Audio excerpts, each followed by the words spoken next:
What's going on, everybody? Welcome back to Honor the Land. I am Max Loeb. Loeb's Leads here with Chef Zay to break down the Cleveland Browns Washington Commanders Week 5 matchup in Washington. Browns' backs are against the wall. The Washington Commanders are coming in as arguably the hottest team in the NFL right now. Can the Browns pull this off? We're going to talk about it a little bit. I think we have our own 2 cents on who's going to step up, who needs to step up. But Zay, initial thoughts about this game. How are you feeling?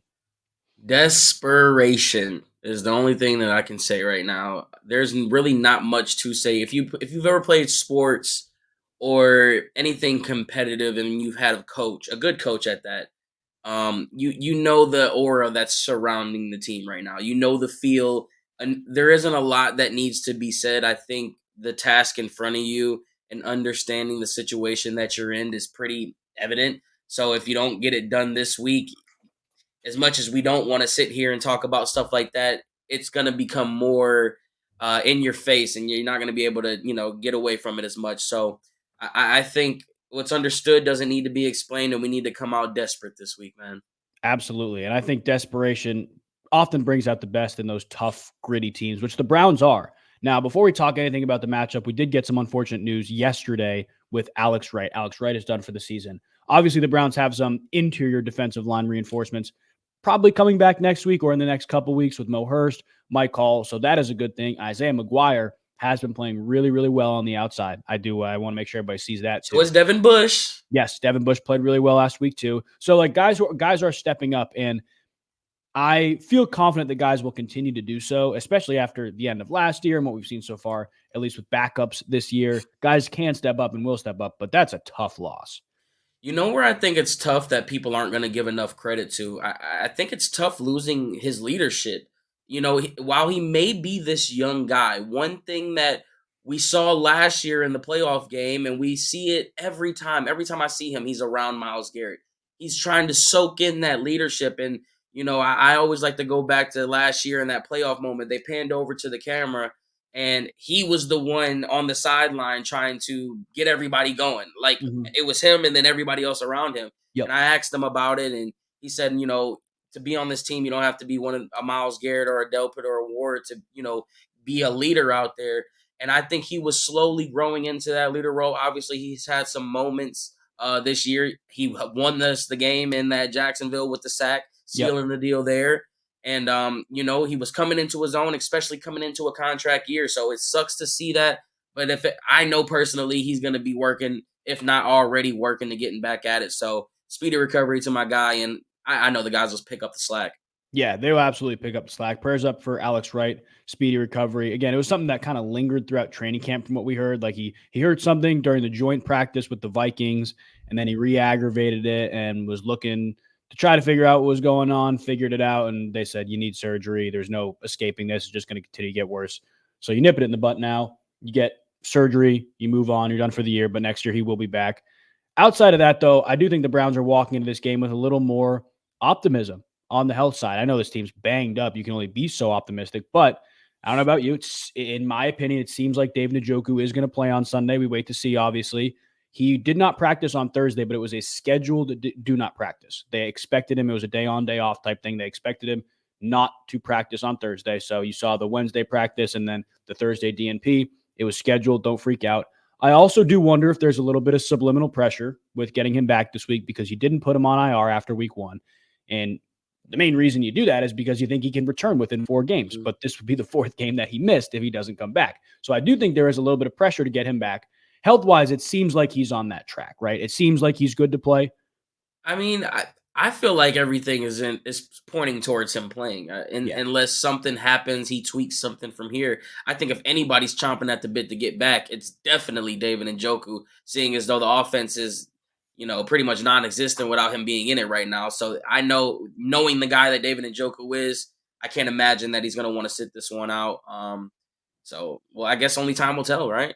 We should know. I think we should know probably by the end of the day, don't you think? I don't think you go through these walkthroughs and end the Sunday unless they go game time decision, but we're either going to know game time decision or doubtful, right? Yep, exactly. Yeah, and the only negative or the only thing I worry about there is it's happened with Jack Conklin. I know it happened with him week 1, but you walk into the game questionable, you're planning on being active, and then you're a late scratch. So obviously that could happen, but from what it seems like, Dave Njoku will be back this weekend. Obviously, we wait to see. Washington Commanders currently, though, allowing the lowest opposing target rate to tight ends in the NFL right now, which is definitely something to note. It's something they don't really worry about defensively, but offensively on the Browns, you got a lot of other guys. Obviously, Amari Cooper coming off that potential big game last week.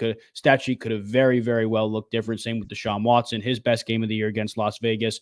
Jerry Jeudy played pretty well. The elephant in the room is Nick Chubb. I don't think he plays this weekend. As great as he's looked throughout the week in practice, I don't think he plays this weekend, right?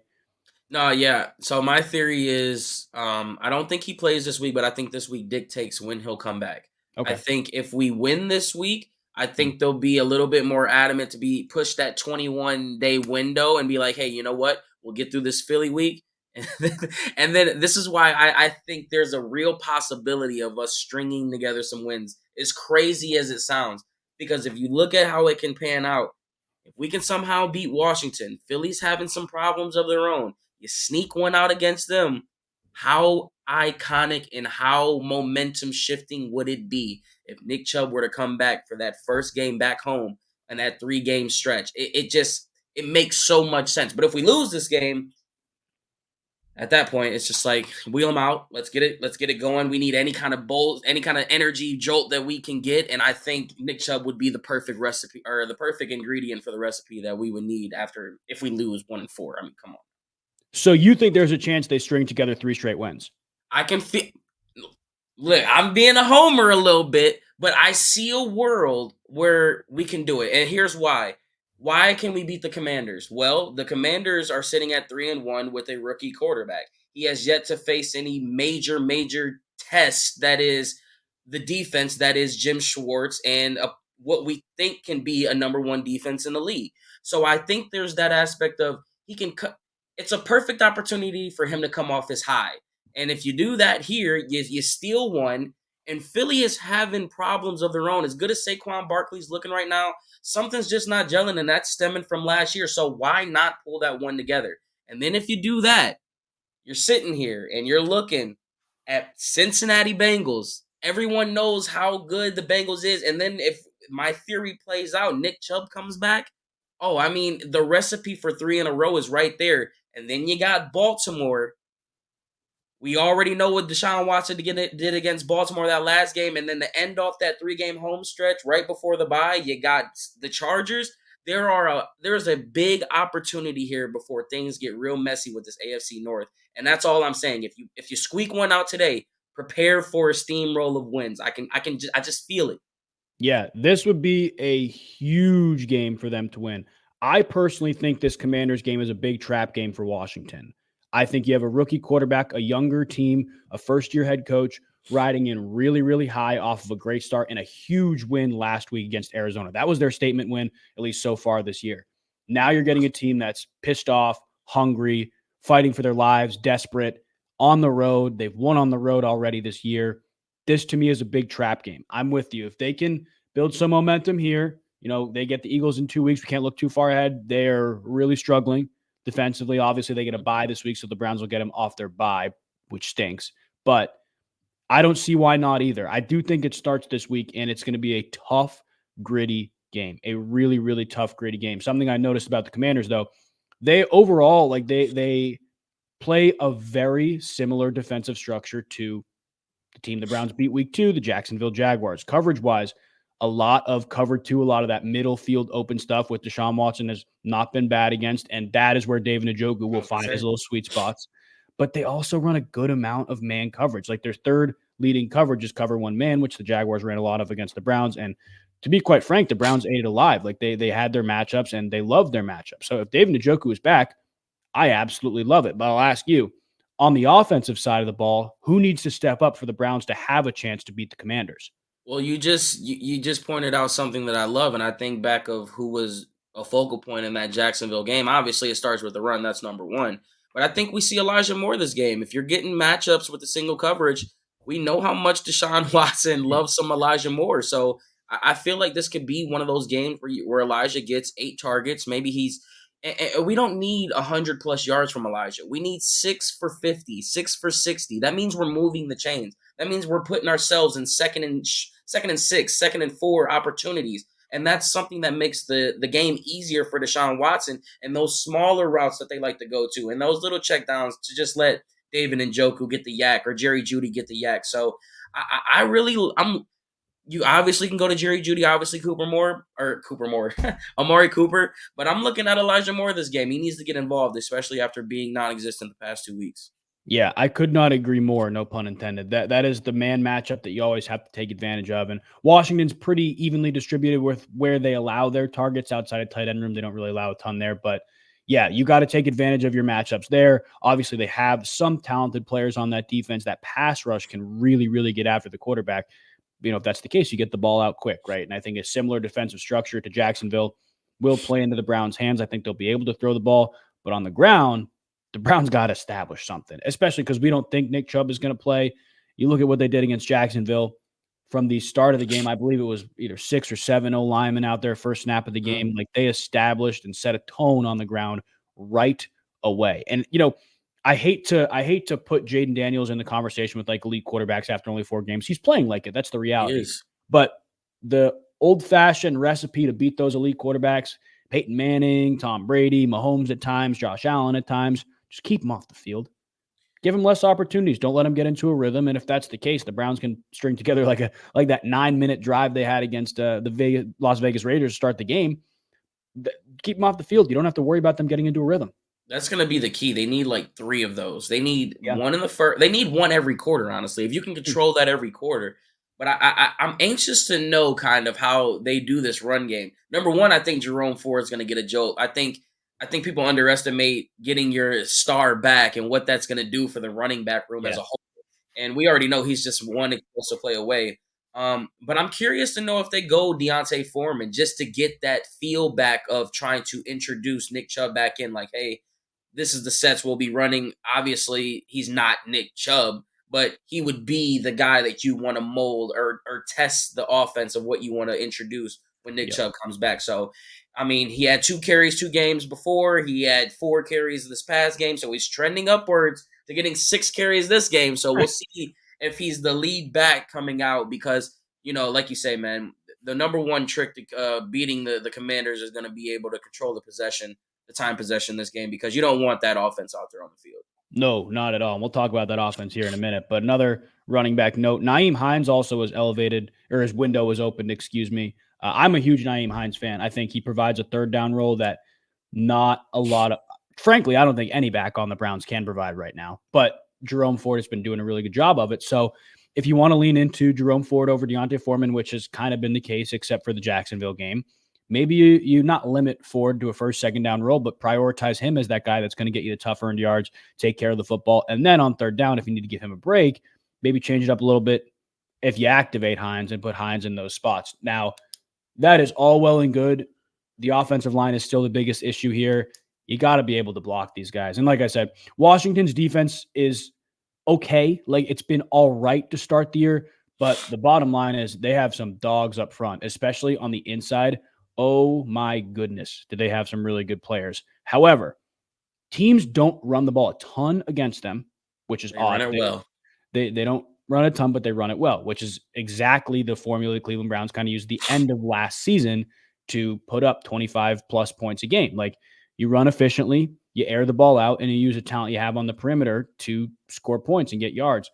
This week, I don't see why it's any different. I don't think it has to be a crazy ground and pound game, but I do think you have to establish it. I do think you have to be efficient with it. Like you look at Jerome Ford against the Jaguars, it was 7 carries or something, but he like 60 yards. Like he was very efficient with the football.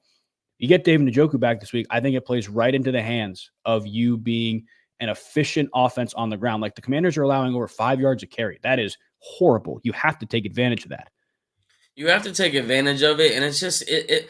But as much as all of this is cute and stuff, I'm just sitting here thinking, like, man, there's really one thing that's been hurting us this whole year, and as much as we talk about it, we still overgloss it. And I think it all boils down to our receiving room, man. We gotta help Watson out here. We gotta stop dropping passes on third down. We gotta stop dropping passes on 2nd and 10 that would create 3rd and 2 or move that. You know what I mean? Like Yeah. the run game is nice and all, but we know how Stefanski is, and if we're not getting the Nick Chubb 4 or 5 yards per carry that we're so used to getting, Stefanski's gonna choose to pass it every time instead of get those 1-2 yards. Mhm. And I just think it starts at our receiving room, man. As much as we need to establish that run game, man, Cooper's got to catch those passes. David Njoku, right before he got out, he had I think it was a crucial third down opportunity that he dropped. So Dropped it, yep. as much as I'm focusing on the run game, man, I just can't deviate away from how bad our receiving room has been, and that's where I think I'm leaning towards. I think this has to be the week they step up. I am 100% with you. Commander's secondary has looked suspect in the past, gotten better as time has gone on, but has looked suspect in the past. When I thought you were going to say penalties when you were talking about the thing that sticks out, because my biggest key to the game today or Sunday is clean. You got to play clean. You can't set yourself back. Like, I don't know if you watched the Thursday night game. The Tampa Bay Buccaneers lost that game because of penalties. Like they set themselves back multiple times. They couldn't close out the game because of penalties. They were in bad situations. It was an ugly, ugly game. And if you continue to set yourself back like the Browns did, even though we know that wasn't a holding call, but other penalties throughout the game and other mistakes throughout the game, really, you're not going to have a chance. You're not going to give yourself a chance. And if you talk about keeping Jayden Daniels and that offense off the field, the worst thing you can do is sabotage a drive, especially early on in the drive, with a holding penalty, because you'll get behind the chains and it's enormously, significantly harder to convert a 1st and 20 going back the other way than is the 1st and 10. You can stick with your normal script. So I think a clean game, penalty world, and obviously mistakes, but clean game has to be at the forefront, especially for the O-line. You're right, and I also think that Kev's got to put his morals to the side. You got to run it up this game. You can't be content. I think 7 points.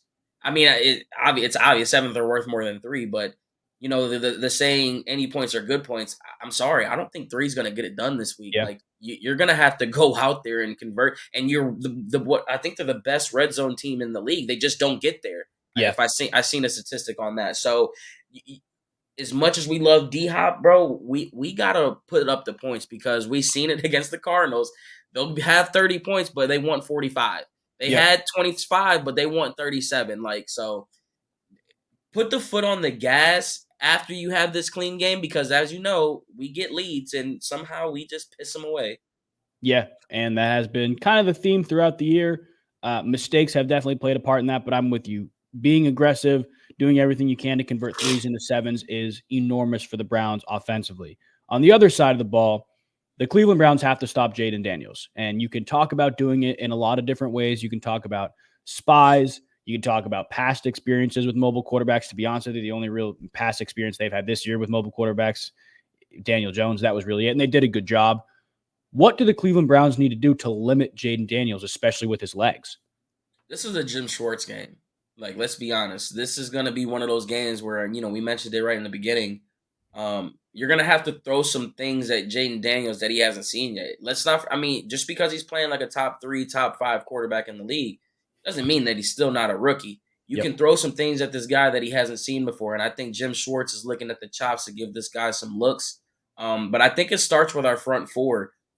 Obviously, you lose Alex Wright. One thing that we did good last year that we just don't do good this year is create pressure with 4. And when we send 5 and 6, we're getting crushed on it because they're just checking it down and taking what the defense gives them. And I'm sure Daniels can do that and take off and run with it. So this is going to be a game where Jim Schwartz is going to have to scheme up some looks and some different pressures that Daniels hasn't quite seen yet. You got to make them uncomfortable. That's pretty much it. So I'm all eyes are on how this defense is sending the pressure, sending the looks, and if they can create any pressure with the front 4 versus the blitz. Yeah, and that Washington offensive line is okay. It's not great, and I think when you look at where the Browns have the edge, it's absolutely the trenches. I think you trust what the Browns are doing defensively in the secondary, especially your matchups this week. Obviously, you do worry about Terry McLaurin, but you trust the matchups you have out there. You trust the one-on-ones you can win in man coverage. Get after Jayden Daniels, but also be very, what's the word I'm looking for? Smart, yes. I guess keep your integrity with your rush lanes. Like, you can't let him out of the pocket. You can't afford to lose him in the scramble drill, everything like that. Like, that to me is really the only big cause for concern I have with this Browns defense against the Commanders offense. Extending plays, throwing the ball down the field, chunk plays, because even though the Commanders are pretty efficient on the ground, they're very prominent with what they do in the quarterback-driven run game too. I trust the Browns defense. I trust the Browns run defense. It's been really good so far this year. And outside of a couple drives this season, like you see it, they are suffocating still on the ground. And I think anytime you can cut the head off a snake of an offense doing that, you give yourself a chance to win. So eliminating the big plays defensively is going to be huge for the Browns. But I think it comes back to Jayden Daniels' legs. Like, what you got to stop him. You got to make sure you contain him, be smart. And I'm with you. The Jim Schwartz game has to be this game because this is a high-flying offense. As tough as the beginning of the season has been for the Browns, it may get tougher now because they're playing better offenses. They didn't really have that signature offensive performance. Even Dallas has struggled a little bit to start this year. It has to be the Jim Schwartz game. You got to throw a lot of different things at Jayden Daniels. Outside of Jayden Daniels, so is there any other Commanders that you're looking at that you have to stop? I mean, I think McLaurin is playing some of the best football he's played in a while. That a lot of that has to do with Daniels, but this is one of those things in one of those games where they don't have the $180 million offense, or they don't have the big stars. But I mentioned it on a podcast that I was on a couple of days ago. It's just something about guys that are underestimated or not talked about. They just have a certain type of grit whenever they play against the Browns. I'm honestly looking at the matchup though. I'm expecting Martin Emerson to handle McLaurin whenever he comes to his side. I think our defense is built on respect, like swagger. Yeah. It's out of the nature to see him get torched 2 games in a row. Yeah. And I think he's gonna take that personally. And I think this defense is gonna take this matchup personally because you're not number one, you're not about to come in here and just think you about to just do what you're doing. We supposed to be the best defense in the league. And if the offense ain't gonna get it done, they finally went out there and created a turnover. Not only did they create a turnover, they got points on it. So I think this defense is like a dog that just got that meat for the first time all over again, and they are ready for this offense. If anybody's going to come out firing, it's going to be them. So as much as Jayden Daniels is the head and McLaurin, I think this is don't beat yourself. Be who you are, be what got you here, and dominate. Because I watched the highlights the past game. Man, we were borderline dominating the game last. Like we the penalties and the drop passes pretty much killed us, but besides the fact that we looked like Jim Schwartz at times, there were moments in that game where we were just dominating them. So I'm hoping that this is the same thing I hope we can get back to the 2023 defense that we all know and love. I think this week has to be the week too because of how much they run the ball. Like I look at a lot of the Browns' signature defensive performances from last year. It's you cut the head off the run, you win your matchups on the outside. I like that you said it's be yourself, don't beat yourself. Absolutely. That's the best way to look at it. Interesting to note, and you talked about Martin Emerson. Obviously, him and Denzel Ward play out wide. I don't know if it was Malik Neighbors or the Giants putting something on film that you feel like you can attack Martin Emerson. I don't know. You talked about it earlier this week with the off man, but only 3 teams are getting targeted at a higher rate on the outside than the Cleveland Browns are the past 2 weeks. First read targets, only one other team is getting targeted at a higher rate than the Cleveland Browns are, outside especially. Terry McLaurin is the big outside guy, obviously. He's the guy you got to worry about. I think the Commanders try to attack it a lot. Who wins? We wait to see. I'm with you. I think Martin Emerson has to take care of business. He's been all right the past couple weeks, but I'm fascinated to see now because the Commanders don't have that other prominent number 2 threat if the Browns travel Denzel Ward with him. I am very, very fascinated to see because I think when I look at the Giants game, the second half, they started traveling Ward with Neighbors a little bit, and that Giants offense looked anemic. Like that was the spearhead of that pass offense. I think McLaurin's probably to a lesser degree the spearhead of the pass offense of the Commanders. But, if it's the old Belichick mantra, if you just take away your best player and make everybody else beat you, I don't see a reason they don't at least try it if Martin Emerson's not playing well. I would love it. Like, let's be honest. I think we all would love to see our best corner finally do what we've been banging on the table for. But let's just be honest. Number one, that hasn't been the case. Yeah. I don't know if Denzel does it. And number two, I don't know if that's Jim Schwartz' MO.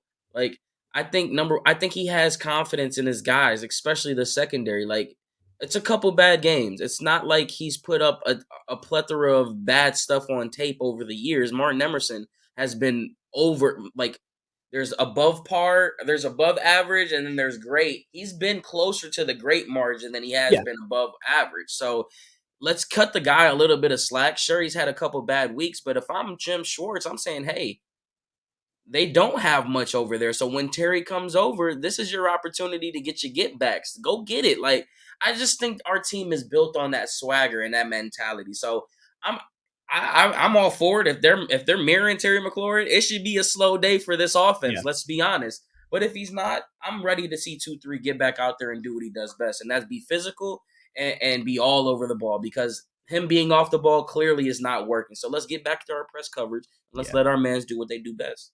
Yeah, I'd be fascinated to see if they blitz a little more too this week. I think, again, making sure you have rush integrity and stay in your lanes is important, but I wonder how Jayden Daniels will deal with that pressure, especially if you feel like you like your one-on-one matchups on the outside if you're the Browns, which I think they should. I think Terry McLaurin, I don't want to discount the other talent they have out there, but like I think that's really the only significant guy you got to worry about. So offensively for the Browns, I think we're on the same page. Run the ball efficiently and then take advantage of the matchups because David Njoku's probably back. Deshaun Watson looked pretty good last week. He looked better. There's matchups to be taken advantage of. Defensively, it's throwing a bunch of stuff at Jayden Daniels or whatever it may be, man zone, blitzes, all that stuff, making life difficult for him, stopping Terry McLaurin, whatever that may be. Is there another key to the game that you're looking at outside of the offense, defense, special teams, any specific player? What are you looking at more specifically, more in depth in that sense? I need the front four, man. I just haven't seen it. We need a Dalvin Tomlinson sack. We need a Zadarius sack. We need something, especially seeing how depleted it is. Like Mike Hall, he hopefully comes back next week. Maurice Hurst should be coming off IR pretty soon, so we get some of our guys back. But Shelby Harris should be getting it done. Zadarius, these guys are talented enough to be getting it done.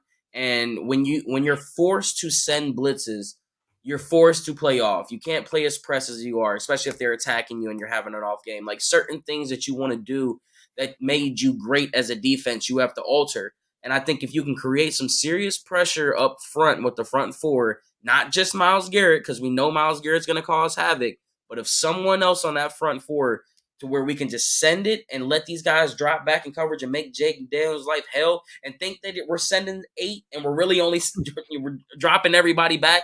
I mean, imagine how difficult it's going to be, and let's see how good he really is. So my eyes are on this defensive line. I need to see something other than Myles Garrett from the front four as a whole. I like that. I like that. And I think if they can get pressure with Ford, they're going to win the game. I don't think there's any doubt about that because I Exactly. trust their offense. I trust what I've seen from the past couple of weeks. I trust they're getting healthier. I trust Deshaun Watson is getting better. And that's not a false optimism type thing. You watch the tape, it's very clear that we talked about earlier on in the week. That stat line legitimately could have doubled if two plays were different. Like he looked Mm-hmm. good, he looked comfortable. Obviously, they got to keep him upright, and that's the most important thing this week. But that's my key. If you can keep Deshaun Watson upright, your offense will move the ball. They look good. You got to limit the unforced errors, I guess, penalties, fumbles, drops, everything like that offensively. But you keep him upright and let him be Deshaun Watson. Let him stay in the pocket, make throws, and then if needed, scramble. I think very clearly now, Amari Cooper, Jerry Jeudy are getting into a really, really, really good rhythm in his scramble drill stuff. That takes time. That's something that we talked about, I think, 2 weeks ago, is something you can't really teach, something you have to just establish with the quarterback. Judy's really done it since week 1. I think we've seen that, but Amari Cooper is getting into a better rhythm with Deshaun Watson in that world. Explosive plays are going to come. I wouldn't be surprised if we saw a 50-plus yard receiving touchdown this week, but I'm with you. Getting pressure with 4, but getting pressure on Jayden Daniels, making it the most difficult defensive game he's had to deal with, which I think it will be, is paramount. There is one thing I wanted to talk to you about because I seen someone mention it and I'm like, you know what? That might have actually been what he was thinking. So on that last play on 4th and 3, when everyone's looking at Akins and he says he misses his read, when you look at him, a lot of our routes are option based. Someone said that Akins was more than likely supposed to sit at the marker because if you look at it, right when he's hesitating it, Akins is sitting at the first down marker. And Mm-hmm. instead of sitting in that gap, he's still running towards the back of the end zone where that window of opportunity that I think Deshaun Watson was looking for was for him to sit and just get the first down and keep the game moving because there was still a little bit. I don't know how much time was left. I think we still had timeouts at that point. right? We still had 2 timeouts. On the 4th and 3? The 4th and 3, right? No, that was the game after because that was when they walked up to the line, wasted 40 seconds, then called the timeout. And So the then game called was the over time. So regardless. how much time was left on that? 40, probably 40 seconds or so. So they would have had enough time to get up there and clock in and give Oh yeah, themselves and 3 shots they at the had end zone. timeouts. Yes, they had Right. timeouts to use. No, that's what I'm saying. So I think again, they're getting it. And this is where I'm just now coming to realization that maybe the design was right, but hey, you should have sat there instead of Yeah. taking it. And if he sits there, maybe we're talking about a different outcome here. I don't know. I just wanted to get your 2 cents on that because I thought it was a great point on that because I know that this offense is based off of a lot of choice routes on what the defense is doing. Yeah, I think there's definitely some merit to it. From what I saw, it was a very, very well disguised coverage by the Raiders too. Like there was, you saw the viral screenshot of Jerry Jeudy wide open in the middle of the field. If you scroll back 5 seconds before the ball is snapped, the middle field is closed. Like there's a safety over there. Deshaun Watson sees that, and even after the ball is snapped, the safety's still in the middle of the field. So he's looking elsewhere. He's looking where the leverage isn't, which is outbreaking routes to Jordan Akins, and I think it was Amari Cooper over there. Whoever else was over there. Yep. He's looking over there. Right after the ball snapped, that safety rotates to that side. So the middle field's open, but you don't see it pre-snap. It was just a great disguise. And when you disguise stuff like that, obviously you don't know exactly what the coverage is from the Raiders or what the rules are for that coverage. But when you disguise stuff like that, it's not just the quarterback that has to adjust. It's the receivers and tight ends too. So, maybe Akins thought he was getting man. It was cover one man with a safety in the middle of the field. And if that's the case, it makes sense that he's breaking out. Like that's what should happen. But it wasn't. It didn't look like it was some type of match zone pattern. So the sitting down in the zone probably would have worked, but pre-snap, it's probably not what Akins was supposed to do. So I honestly just think it was a great defensive play. Like we talk about getting out coached all the time with the Browns. Sometimes the other coaches just are better. It's not like ours are bad. The others are better. I think Pat Graham, their defensive coordinator, was just better in that play. Story of our life, right? Yeah. I mean, we were on the end of those last year, so yes. I guess we can't sit here and sit in our piss too long. Yes, we can at least try not to. But with an eye ahead to Sunday, what are you looking at score prediction wise? I know you're on the over. I am with you. I think there's going to be a lot of points in this game. I think there's going to be some explosive plays in this game. Do you have the Browns taking it home? Yeah, I have no choice. Yeah. I'm 1-3 this year on picks. But I mean, you don't have a choice here. I don't see a world where you go 1-4 and then we catch lightning in the bottom. If we do that, man, that will be one hell of a season, and I'm here for it. Honestly, if you could tell me we start the season 1-4 and go to the playoffs, I'll take the misery. Okay, but unfortunately, we don't have that crystal ball. So give me the Browns. Give me Man, I just don't see. It's so hard. I don't know. Give me 20. Give me 27-24 Browns. I'm going 27-23. You got one more point than me, but I'm with you. One possession game, high scoring game, some explosive plays. Look, I'm with you in the sense that it has to be a Jim Schwartz game. I think it will be. Like I think there's going to be a lot of different things that are thrown at Jayden Daniels. And if they can establish the line of scrimmage defensively, like win on the defensive side of the line of scrimmage, life is going to be hell for Jayden Daniels. It is going to be hell for Jayden Daniels. These guys are better on the outside against the Commanders receivers. They're better. They can cover them.